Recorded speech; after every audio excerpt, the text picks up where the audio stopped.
Tapuriya bilan islom jangiga fikringiz qanaqa?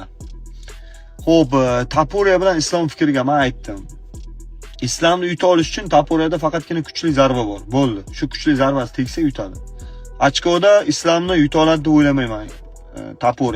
Tapuriya islomni ochkoda yuta olmaydi. Balivoy qila olmaydi. Kurashda ola olmaydi. Bitta ustunlik tarafi qo'l zarbasi bilan yiqitish mumkin. Oyoq zarbalari Tapuriyada yo'q.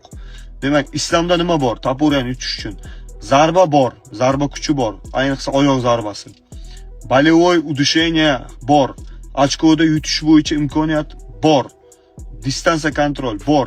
Islom Maxachevda 4-5 ta usuli bor Tapuriyani yutish. Lekin Tapuriyada bor yo'g'i bitta. Bu ham bo'lsa nokaut. Bo'ldi, boshqa yo'li yo'q. Menimcha islomda variant ko'proq.